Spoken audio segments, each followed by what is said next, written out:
60세 이상 70%가 뇌졸중 신호를 놓칩니다.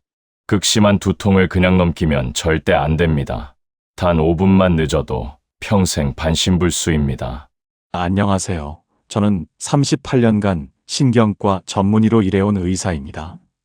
지금 이 순간에도 우리나라에서는 5분마다 한 명씩 뇌졸중으로 쓰러지고 있습니다. 그런데 더 충격적인 사실은 이 중 70%가 신호를 미리 알았다면 막을 수 있었다는 거예요.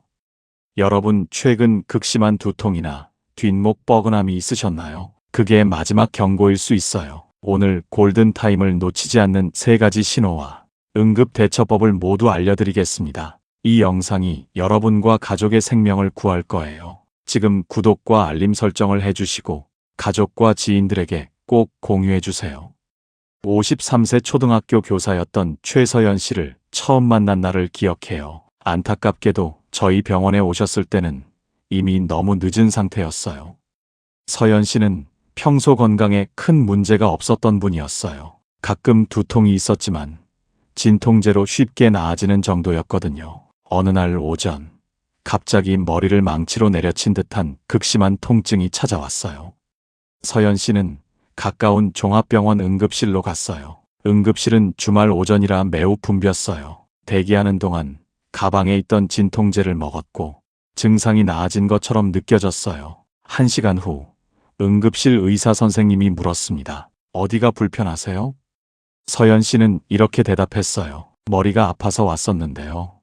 이제는 좀 괜찮아진 것 같기도 해요. CT 촬영을 했지만 특별한 이상을 발견하지 못했어요. 응급실 의사는 편두통으로 판단하고 진통제를 처방해 주었습니다. 여기서 중요한 포인트가 있어요. CT에서 아무것도 안 나왔다고 해서 안전한 게 아니에요. 하지만 서연 씨는 증상을 잘 표현하지 못했고 의사는 심각성을 인지하지 못했어요. 서연 씨는 안심하고 집으로 돌아갔어요. 그날 밤 갑자기 머리가 터질 것 같다는 말을 남기고 그대로 의식을 잃었어요. 가족이 바로 119를 불렀고 저희 병원 응급실로 이송됐습니다. 도착했을 때 이미 동공이 확대된 뇌사 상태였어요.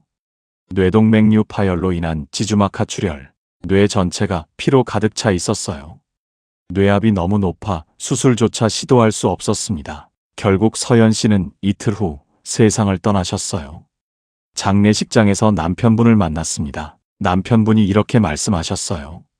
아침에 병원에서 괜찮다고 했는데 어떻게 이런 일이 일어날 수 있나요? 아이들에게 뭐라고 말해야 할지 모르겠어요. 제 가슴도 무너져 내렸어요. 뇌동맥류는 잠자는 맹수와 같아요. 한번 깨어나면 그 파괴력이 엄청나거든요. 미세한 출혈과 치명적인 대량 출혈 사이에는 보통 몇 시간에서 이틀 정도의 시간이 있어요.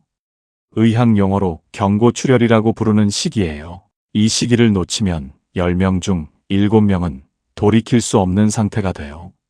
서연 씨가 오전에 느낀 그 극심한 두통이 바로 그 경고였습니다. 잠깐만요.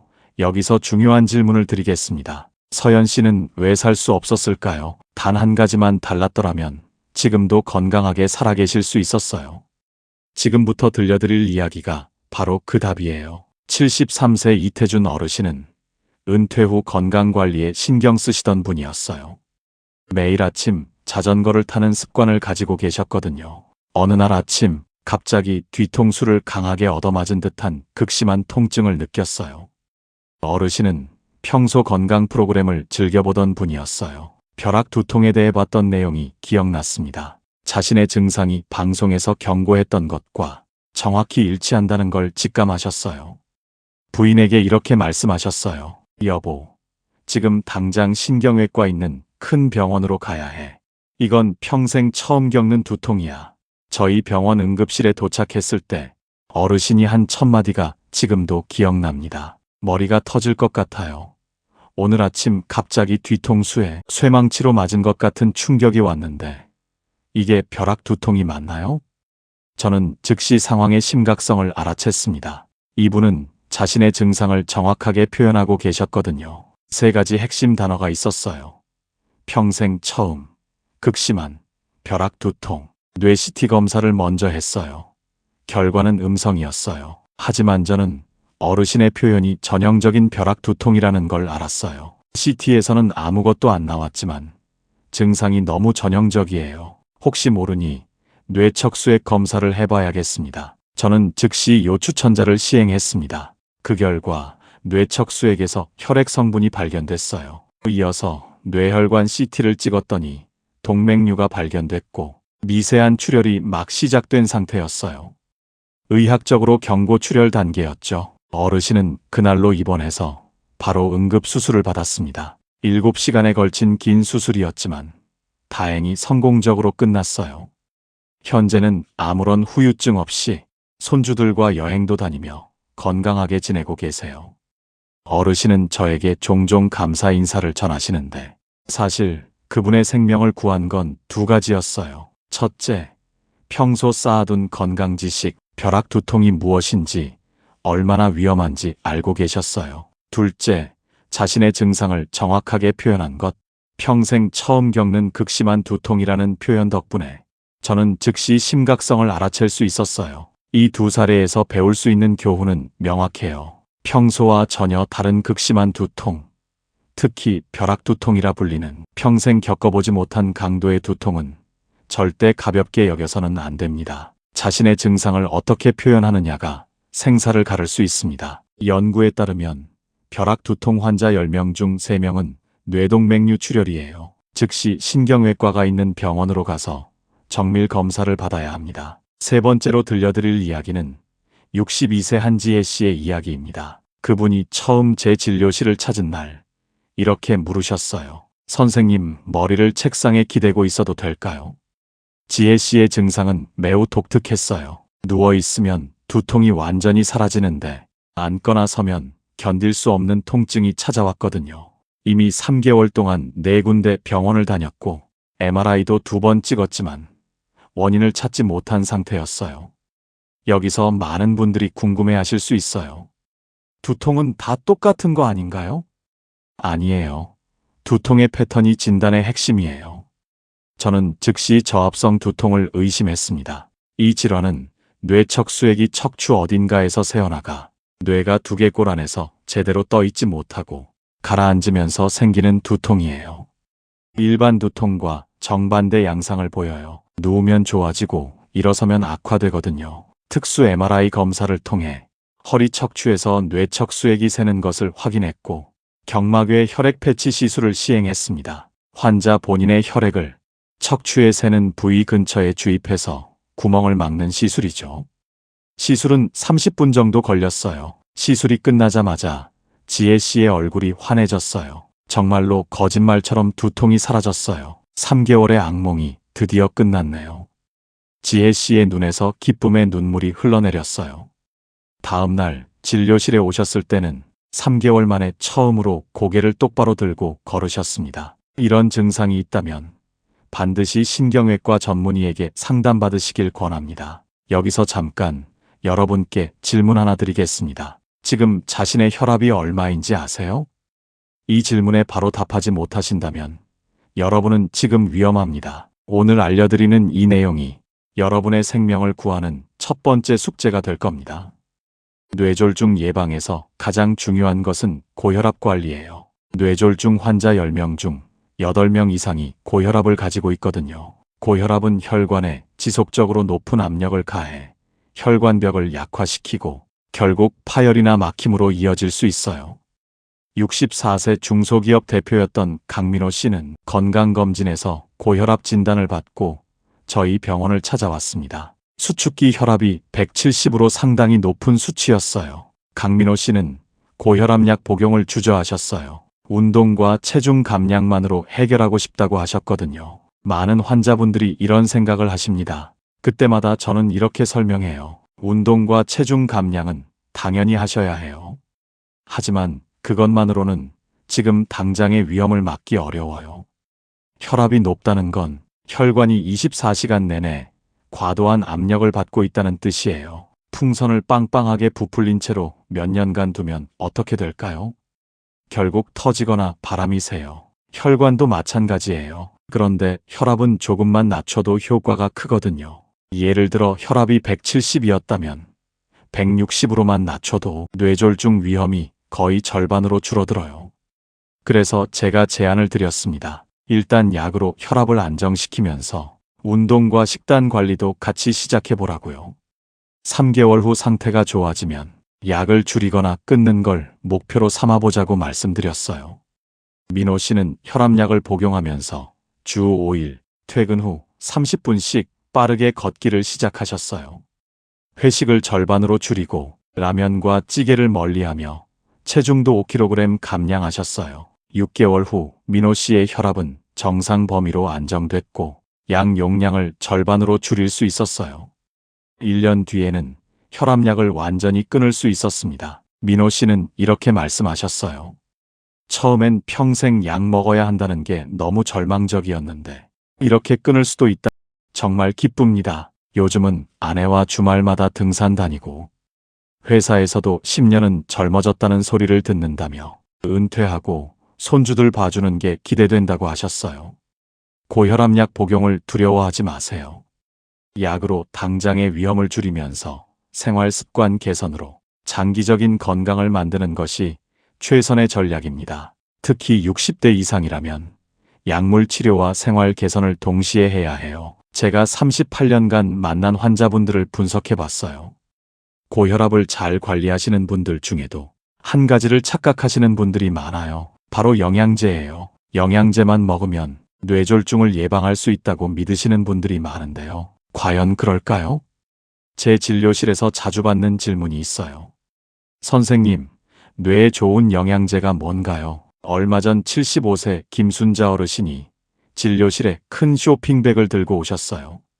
안에는 10가지 이상 영양제가 들어 있었고 영양제 값으로 한 달에 50만 원이 나간다고 하셨어요. 남편 돌아가시고 연금 80만 원으로 사시는 분이 연금의 절반 이상을 영양제에 쓰고 계셨던 거예요. 저는 솔직하게 말씀드렸습니다. 이 영양제들이 정말 효과가 좋다면 왜 의사인 제가 처방하지 않겠냐고요. 제약회사들이 수백억 원을 들여 연구해도 뇌혈관에 좋다고 식약처 승인받은 영양제는 거의 없다고 말씀드렸어요. 그리고 이렇게 제안했습니다. 영양제 다 끊으시고 일주일에 고등어 3번, 견과류 매일 한 줌, 채소 매일 드시면 한 달에 12만 원이면 된다고 말씀드렸어요. 3개월 후 어르신이 다시 오셨어요. 혈관 나이 검사 결과가 이전보다 개선돼 있었어요. 어르신은 이렇게 말씀하셨어요. 영양제 끊고 생선이랑 채소 먹었더니 몸이 더 가볍고 돈도 아껴요. 실제로 연구 결과를 보면 일주일에 등푸른 생선을 3회 이상 먹는 사람은 뇌졸중 위험이 30% 낮아요. 왜 그럴까요? 생선에는 오메가3뿐만 아니라 비타민 D, 셀레늄 등 수십 가지 영양소가 함께 들어있고 이들이 서로 시너지를 내기 때문이에요. 영양제는 단일 성분만 들어있죠. 그래서 제 결론은 이래요. 특별한 질환이 없다면 영양제보다는 좋은 음식에 투자하세요. 등푸른 생선, 견과류, 녹색 채소, 이 3가지만 잘 드셔도 충분해요. 하지만 아무리 좋은 음식을 드셔도 이것 하나 때문에 모든 게 무용지물이 될 수 있어요. 무엇을 먹느냐보다 더 중요한 건 무엇을 피하느냐예요. 고혈압, 흡연, 과도한 음주, 비만, 이 4가지가 뇌졸중의 주범이에요. 특히 흡연은 뇌졸중 위험을 2배 이상 높입니다. 혈관을 수축시키고 혈관벽에 염증을 일으키기 때문이죠. 5년 전 만난 65세 환자 조영철 씨가 생각납니다. 40년 넘게 하루 한 갑반씩 담배를 피우고 거의 매일 소주 반 병을 드시던 분이었어요. 영철 씨는 이렇게 말씀하셨어요. 담배와 술이 저의 유일한 낙인데 이것마저 빼앗으려 하시나요? 안타깝게도 영철 씨는 뇌경색으로 입원한 지 1년 후 2번째 뇌경색으로 쓰러지셨고 심각한 언어장애가 남았어요. 그제서야 완전히 금연하셨지만 이미 많은 것을 잃은 후였습니다. 마지막 진료 때 영철 씨는 떨리는 목소리로 이렇게 말씀하셨어요. 40년 전으로 돌아갈 수 있다면 담배 한 대, 술 한 잔도 절대 시작하지 않을 겁니다.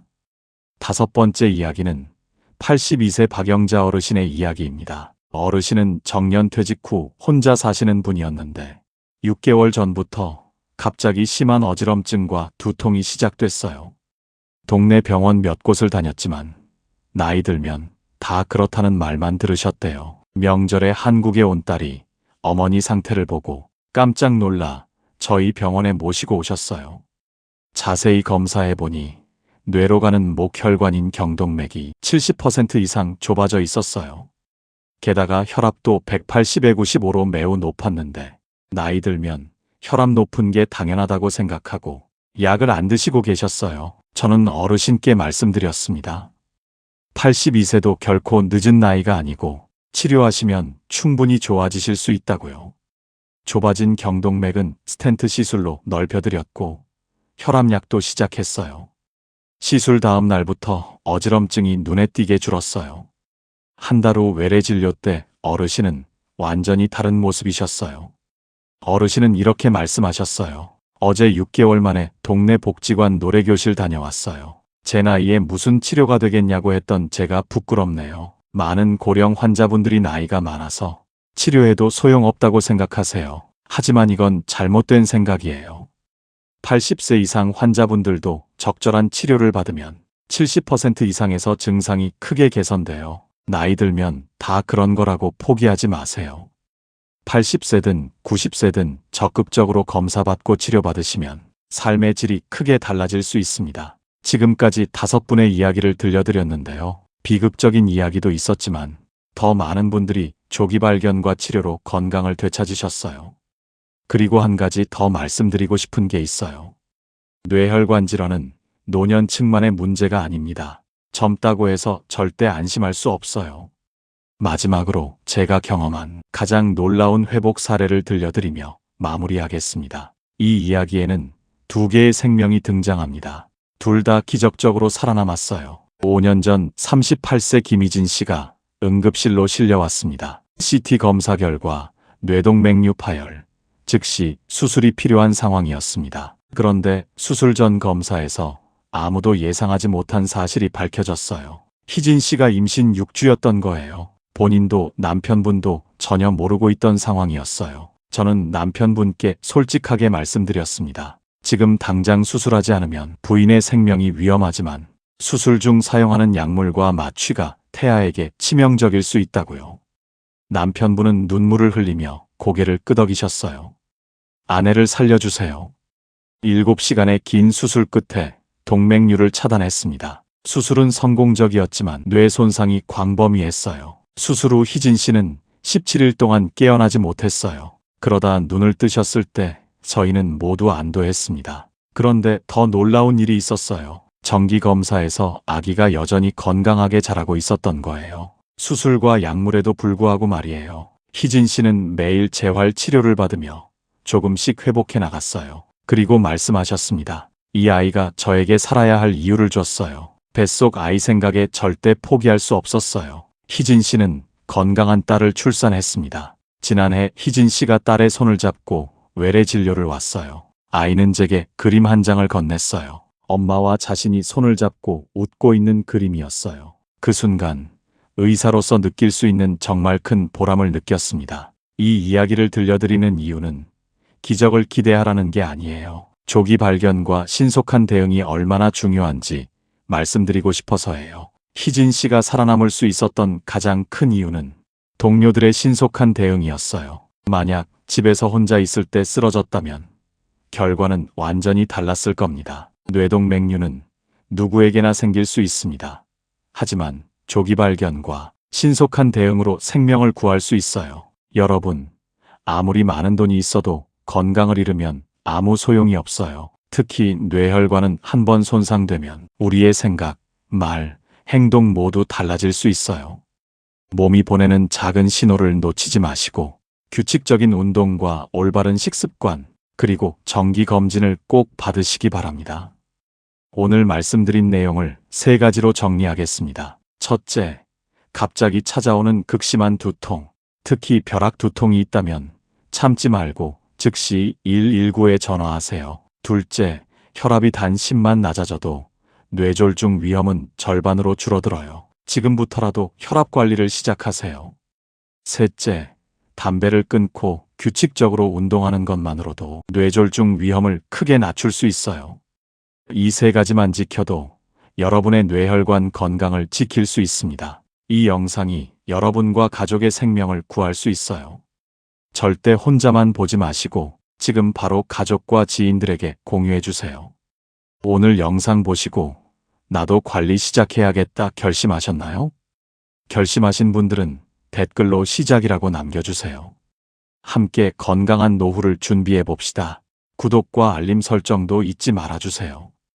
감사합니다.